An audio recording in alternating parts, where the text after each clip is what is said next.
Nos croyances et nos convictions. Quand l'invisible façonne notre réalité. Bonjour à toi et bienvenue dans ce podcast, ce refuge bienveillant où l'on explore ensemble les sentiers d'une vie plus sereine, plus consciente et plus en accord avec soi. Aujourd'hui, j'aimerais t'emmener dans une introspection délicate mais essentielle. Nous allons plonger dans un courant souterrain qui influence chacun de nos choix, chaque émotion, chaque décision, nos croyances. Ces pensées profondément ancrées, parfois silencieuses, parfois tonitruantes, qui façonnent notre vision du monde, de nous-mêmes et des autres. Des convictions qui orientent notre vie, souvent sans que nous nous en ayons pleinement conscience. Je suis Emmanuel Delplanque, je suis sophrologue, coach bien-être en nutrition et créateur de programmes de méditation thématique. Ma vision est de t'accompagner avec douceur et clarté vers cette vie plus alignée, plus libre, plus épanouissante, à laquelle tu aspires peut-être sans toujours savoir comment l'atteindre. Ensemble, au fil de ces rendez-vous, nous reconnectons le corps, l'esprit et l'âme à travers des pratiques naturelles, des prises de conscience profondes et des élans sincères vers plus de paix. Aujourd'hui encore, je t'invite à un nouveau voyage intérieur, un voyage vers la compréhension de ces piliers invisibles qui guident tes pas, les croyances. Un échange, une étincelle. Ce sujet m'a été inspiré par une conversation intime bouleversante que j'ai partagée avec ma compagne. Un de ces moments où l'on discute à cœur ouvert, où le monde semble suspendu, où l'on se laisse porter par la profondeur d'un sujet. Ce jour-là, l'actualité nous avait confrontés à l'irréparable. Un acte de violence à Lyon, incompréhensible et effroyable. Et une question a surgi, à la fois simple et vertigineuse. Qu'est-ce qui pousse un être humain à commettre l'irréparable ? Je ne connais pas cette personne, mais ce que je sais profondément, c'est que personne ne pose un tel acte par hasard. Ce genre d'action naît souvent d'une croyance, d'une conviction absolue que c'est la seule option, la bonne chose à faire. C'est douloureux à entendre, mais c'est une réalité humaine. Nous sommes capables du meilleur comme du pire, lorsque nos convictions prennent le contrôle. Et c'est là que tout commence. Car comprendre cela, ce n'est pas s'excuser, c'est éclairer, c'est prendre conscience du pouvoir que nos croyances ont sur nos vies, sur nos choix, sur notre manière de penser, d'aimer, de juger et d'agir. Le socle invisible de nos existences. Nos croyances sont comme les racines d'un ancien arbre, profondément ancrées dans les couches les plus subtiles de notre être. Elles ne se voient pas, elles ne s'exposent pas à la lumière du monde, mais elles nourrissent tout ce que nous sommes, tout ce que nous pensons, tout ce que nous devenons. Elles forment ce terreau intérieur à partir duquel nos pensées prennent forme, nos décisions s'élèvent et nos rêves s'esquissent. Ce sont elles qui déterminent le regard que nous portons sur nous-mêmes, sur les autres et sur la vie. Elles influencent les relations que nous cultivons ou que nous repoussons, les projets que nous embrassons ou que nous redoutons, les chemins que nous empruntons avec foi et ceux que nous évitons par peur.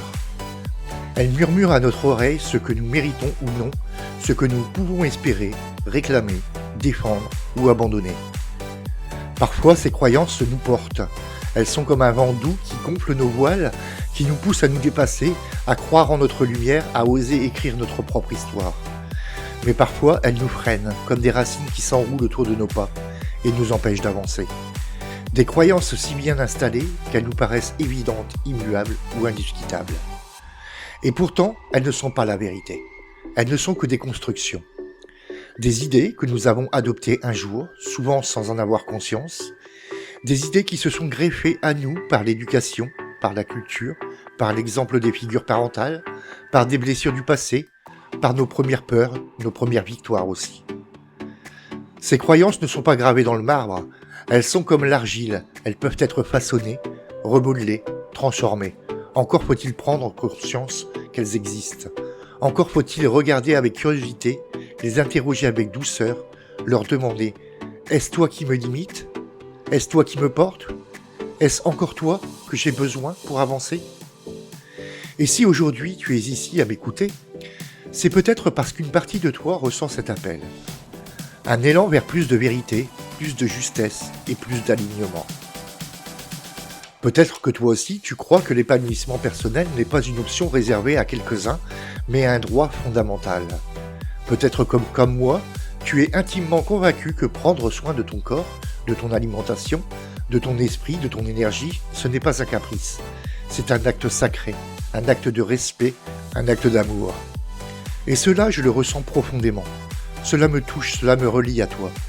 Parce que même si nos parcours sont différents, même si nos croyances ne sont pas toutes les mêmes, nous partageons ce langage commun. Le langage de la conscience, de la bienveillance, de cette volonté farouche de grandir, d'aimer, d'être vrai, d'être vivant. Et rien que cela, c'est déjà une croyance puissante et magnifique. Ce lien subtil qui nous relie. Je crois profondément que nous attirons à nous ce qui résonne avec ce que nous portons à l'intérieur. Comme si l'univers, dans sa sagesse silencieuse, orchestrait des rencontres d'âmes par le simple jeu des vibrations partagées. Et si tu es ici à m'écouter, à m'accompagner au fil de mes mots, c'est sans doute parce que quelque chose en toi vibre à la même fréquence. Ce que je te transmets dans ces instants de partage, à travers mes podcasts, mes contenus, mes méditations, ce sont des fragments de mon monde intérieur, des convictions qui m'animent, des croyances que j'ai choisies, nourries, éprouvées et qui peu à peu deviennent les nôtres. Mais ce lien n'est pas à sens unique. Tu n'es pas une oreille passive, tu es un cœur vivant, une présence qui m'inspire. Par tes messages, tes retours, ton écoute sincère, tu enrichis ma vision, tu m'invites à élargir mes perspectives. Tu m'apprends à voir le monde avec d'autres nuances, d'autres couleurs, d'autres vérités. Ce tissage invisible entre nous est un échange, un souffle à double sens. Une rencontre entre deux humanités qui se reconnaissent sans se confondre. Je crois du plus profond de mon être que chaque femme mérite de se sentir belle, pas selon des critères imposés, mais dans la plénitude de son être. Forte, pas à la manière des guerrières infaillibles, mais dans la capacité à se relever, à se choisir, à se respecter. Libre de penser, d'aimer, de changer, de rêver, de créer sa propre définition du bonheur. Je crois qu'un corps aimé, écouté, honoré dans ses besoins, devient un allié puissant. Il ne s'agit plus de lutter contre lui, de le corriger ou de le punir, mais de l'habiter pleinement avec douceur et fierté. Et je crois que si nous avions pour la Terre, cette Terre qui nous porte, nous nourrit, nous offre tant, le même respect, la même tendresse, la même attention que nous réservons à ceux que nous chérissons, alors oui, le monde irait mieux, sans doute beaucoup mieux.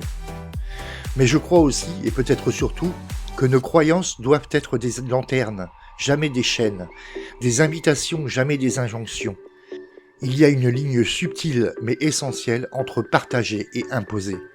Défendre ses idées, ses visions, ses élans, c'est magnifique, c'est vibrant, mais le faire sans piétiner les convictions de l'autre, sans enfermer ni rejeter, c'est là que réside la véritable grandeur.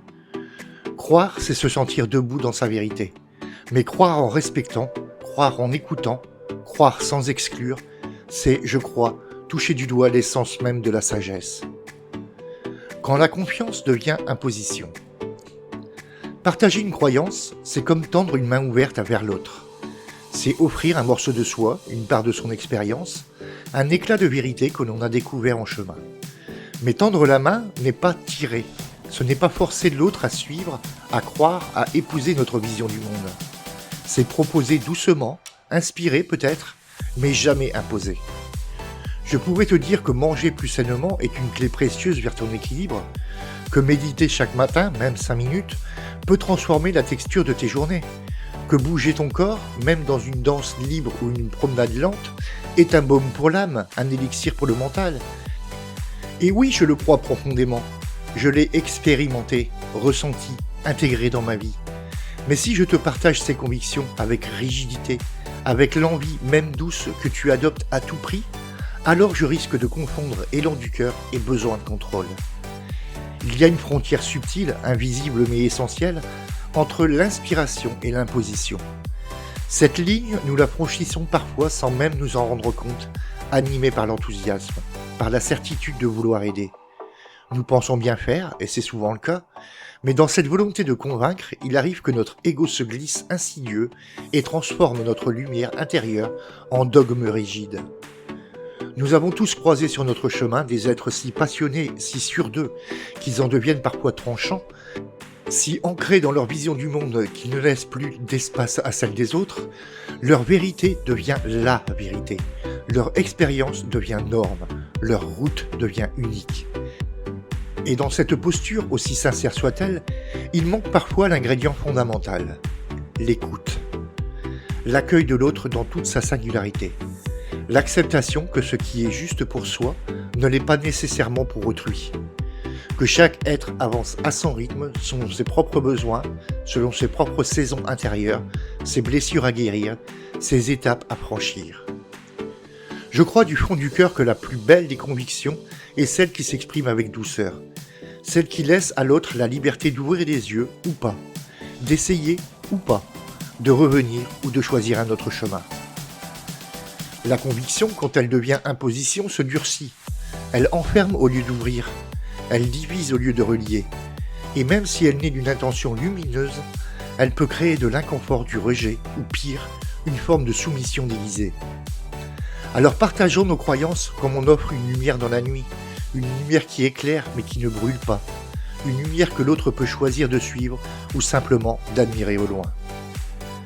Ces croyances qui nous entravent. Certaines croyances sont comme des ailes. Elles nous élèvent, nous donnent de l'élan, la foi, le courage d'oser, mais d'autres, plus sournoises, s'accrochent à nos chevilles comme des chaînes silencieuses. Ce sont les croyances limitantes. Celles qui, à voix basse mais tenace, murmurent à l'oreille « Tu n'es pas assez bien, tu ne mérites pas cela, ce n'est pas fait pour toi, tu n'en es pas capable, tu n'as pas les épaules. » Elles ne crient jamais, elles s'insinuent doucement, dans une phrase entendue, dans l'enfance, dans un regard reçu un jour où l'on doutait, dans un échec qu'on a trop vite transformé en fatalité. Elles vivent dans les interstices de nos pensées, dans les silences de nos décisions. Elles se glissent dans notre posture, dans nos hésitations, dans nos renoncements. Elles nous retiennent au bord du chemin, juste avant le premier pas. Elles dressent des murs invisibles entre nous et ce que l'on désire vraiment, et sans même nous en rendre compte, nous nous habituons à leur présence, à leur voix. Comme si elles étaient normales, comme si elles disaient vrai. Moi aussi je les ai portées, longtemps. J'ai cru que je devais prouver que j'étais légitime, que j'avais ma place, que mes compétences devaient être validées par des diplômes, des certifications, des preuves visibles, comme si l'expérience du cœur, la passion sincère, l'engagement profond ne suffisaient pas. J'ai cru que je devais être mince pour mériter l'amour, que ma valeur se mesurait à un chiffre sur une balance ou à une taille de pantalon, que pour être désirable, il fallait correspondre à une image, à une norme, à une esthétique dictée par les autres, et j'ai cru que je devais éviter certains sujets, ne pas trop déranger, ne pas faire de vagues, surtout ne pas choquer, ne pas bousculer, être lisse, modéré, agréable, m'effacer un peu pour mieux être accepté. Et j'ai cru aussi très fort qu'il fallait être parfait pour commencer, que l'imperfection disqualifiait l'élan, qu'il fallait attendre le bon moment, la bonne version de soi, la bonne validation extérieure pour se lancer, pour créer, pour exister pleinement. Et puis un jour, quelque chose s'est fissuré. Ce n'était pas dans un grand fracas, pas une révélation spectaculaire, juste une prise de conscience douce mais ferme. Ces croyances, aussi anciennes soient-elles, aussi ancrées qu'elles paraissaient, n'étaient pas des vérités, elles étaient des choix, des habitudes de pensée, des récits que j'avais accepté de répéter. Et si j'avais le pouvoir de les croire, j'avais aussi le pouvoir de les remettre en question. Je pouvais les désapprendre, les adoucir, les transformer.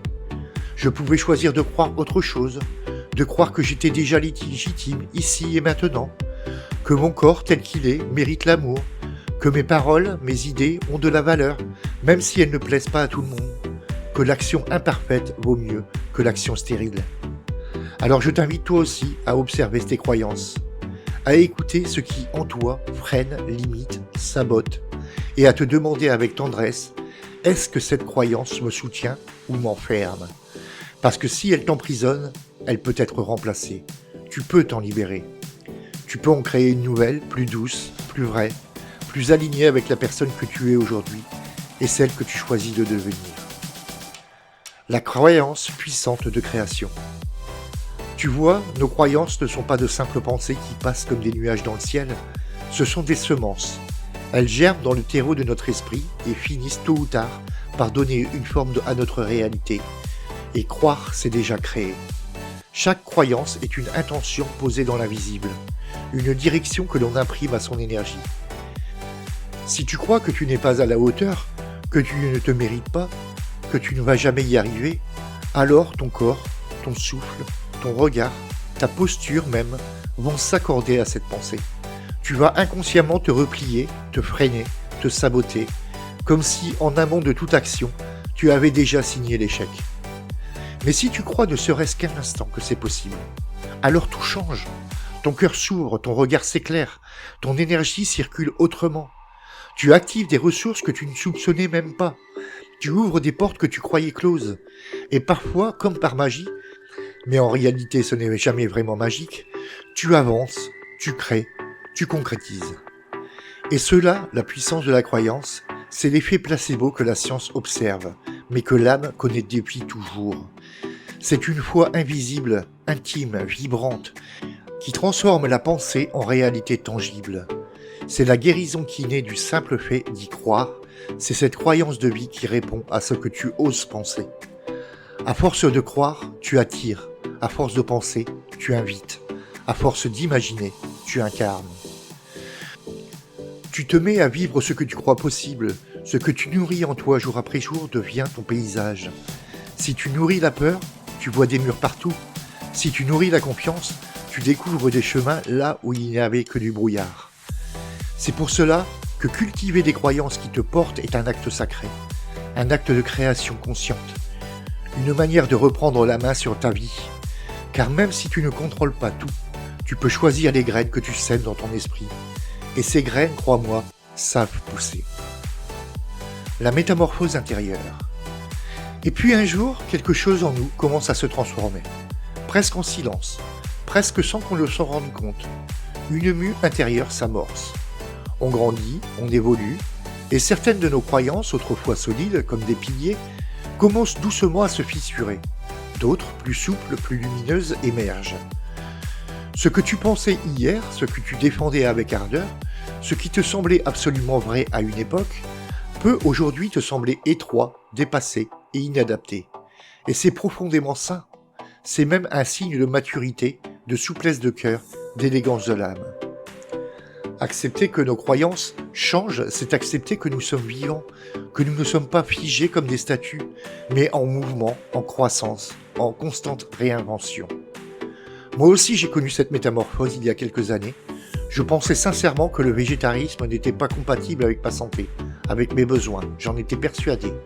Et puis la vie, avec sa douceur et ses surprises, m'a invité à regarder autrement. J'ai appris, j'ai observé, j'ai écouté et j'ai changé. J'ai vu mon propre fils, avec ses 21 ans et son regard clair, faire le choix d'une alimentation végétarienne avec une conviction, une sagesse et une liberté qui m'ont bouleversé. Ce n'était pas une opposition à mes idées, mais un prolongement, une nouvelle voie que la vie me suggérait à travers lui. C'est cela grandir, laisser les expériences nous enseigner, laisser la réalité polir nos certitudes comme les vagues polissent les galets, accepter d'avoir eu tort sans se juger, reconnaître qu'on n'en savait pas tout et qu'on ne saura jamais tout. Les vérités d'hier ne sont pas forcément celles de demain, et c'est merveilleux ainsi. Cela nous rend plus souples, plus ouverts, plus bienveillants envers nous-mêmes et envers les autres. Car à mesure que nos croyances changent, ce sont aussi nos regards qui s'adoucissent, nos jugements qui se relâchent, notre cœur qui s'élargit. Avant de nous quitter, je t'offre un petit cadeau, un moment privilégié avec toi-même, un exercice d'introspection tout en douceur, une simple bulle de conscience pour observer les mécanismes subtils de ton esprit. Première étape, préparer l'espace sacré. Prends ton carnet préféré, celui qui t'inspire confiance, et où tes pensées se sentent libres de s'épanouir. Munis-toi de ton stylo, celui qui glisse le mieux sur le papier, comme une extension de ta pensée. Installe-toi dans le calme, un cocon de sérénité où tu sais que tu ne seras pas interrompu. Ferme les yeux un instant, prends une profonde inspiration et laisse le souffle t'ancrer dans le moment présent. Deuxième étape, choisir le nœud. Choisis une situation précise dans ta vie où tu ressens un blocage, une limitation. Cela peut concerner ton travail, tes relations, ta santé, tes finances ou tes projets personnels. Identifie clairement ce domaine où tu as l'impression de tourner en rond, de ne pas pouvoir avancer aussi librement que tu le souhaiterais. Quelle est cette situation qui te pèse et qui te freine ? Où ressens-tu cette limitation dans ton corps, dans tes émotions ? Quel est le scénario qui se répète et qui te laisse un goût amer ? Troisième étape, le regard rétrospectif. Maintenant, avec douceur et curiosité, remonte le temps d'environ 2 ans. Essaie de te souvenir ce que tu croyais à propos de cette situation à l'époque. Quelles étaient tes convictions profondes, tes certitudes, tes peurs ? Quelles étaient tes pensées dominantes concernant cette situation il y a 2 ans ? Quelles étaient les vérités que tu tenais pour acquises ? Quelles étaient les limites que tu t'imposais inconsciemment ? Comment ces croyances influençaient-elles tes actions et tes décisions à ce moment-là ? Note tes réponses avec le plus de détails possible. Cela peut te surprendre de voir le chemin parcouru ou au contraire la persistance de certaines idées. Quatrième étape, l'instant présent. Où en es-tu ? Observe maintenant ce que tu crois à ce sujet aujourd'hui. Quelles sont tes pensées actuelles concernant cette situation ? Tes convictions ont-elles évolué ? As-tu de nouvelles perspectives ? Quelles sont tes pensées et tes sentiments actuels face à cette situation ? Quelles sont tes croyances qui te maintiennent peut-être encore dans ce blocage ? Y a-t-il des nuances, des évolutions par rapport à tes croyances d'il y a 2 ans ? Comment ces croyances actuelles influencent-elles ta vie d'aujourd'hui ? Note les changements, les stagnations et les prises de conscience. Étape 5, l'acte de création, choisir ta nouvelle croyance. Et enfin, voici le moment le plus puissant de cet exercice. Décide consciemment de ce que tu choisis de croire à partir d'aujourd'hui pour ton futur. Quelle nouvelle croyance, plus alignée avec tes aspirations et ton bien-être, souhaites-tu adopter ? Quelle vérité veux-tu incarner à partir de maintenant ? Quelle croyance t'ouvrirait de nouvelles portes et de nouvelles possibilités ? Quelle pensée te donnerait plus de force et de confiance pour avancer ? Quelle vérité, plus douce et plus encourageante, souhaites-tu ancrer en toi ? Imagine les conséquences positives de cette nouvelle croyance sur ta vie future. Comment te sentirais-tu ? Quelles actions deviendraient possibles ? Formule cette croyance de manière positive et affirmative. Par exemple, au lieu de dire « je ne suis pas capable de », tu pourrais écrire « j'ai la capacité d'apprendre et de réussir ». Ce petit exercice peut sembler simple en apparence, mais il a le pouvoir d'ouvrir des portes puissantes à l'intérieur de toi. Il t'aide à prendre conscience que rien n'est figé, que tes pensées ne sont pas des prisons, mais plutôt des outils que tu peux choisir d'utiliser différemment. Tes croyances, comme de vieux habits trop petits, peuvent être changées, réinventées, renouvelées à l'infini. Tu es le créateur de ta propre réalité, et ce choix de croire est l'un de tes plus grands pouvoirs. J'espère de tout cœur que cet épisode t'aura ouvert une brèche douce et féconde dans les murs parfois rigides de tes certitudes. Une brèche de lumière, de clarté et de liberté. Parce que interroger ses croyances, c'est bien plus qu'un simple exercice de réflexion. C'est une manière de reprendre les rênes de sa vie. C'est redécouvrir que l'on peut toujours faire différemment. C'est retrouver cette puissance oubliée, celle de choisir ce en quoi on croit. Celle de semer des graines de possible là où, hier encore, on ne voyait que des limitations. Et ce pouvoir-là, ce doux pouvoir de transformation intérieure, est l'un des plus profonds et des plus libérateurs qui soient. Merci d'avoir marché à mes côtés dans cette exploration. Merci pour ta présence, pour ton ouverture, pour ce lien silencieux mais si précieux entre toi et moi. Si ce podcast a résonné en toi, s'il a éveillé quelque chose, même une étincelle, alors je t'invite à le faire voyager. Partage-le à une âme qui pourrait en avoir besoin. Laisse-lui la chance à elle aussi de reconsidérer ses fondations invisibles. Tu peux aussi, si le cœur t'en dit, me laisser quelques étoiles, un mot, un commentaire. Chaque retour est pour moi une source de joie, d'inspiration et de gratitude. Et surtout, continue de cultiver ta lumière, d'explorer ce qui te fait vibrer, de remettre de la conscience dans ce que tu choisis de croire. Tu es maître de ton monde intérieur, sculpteur de ta vérité. Je t'embrasse tendrement et je te retrouve très bientôt pour un nouveau voyage au cœur de ton être. Avec toute ma présence et tout mon cœur, et avec ma tendresse, Emmanuel.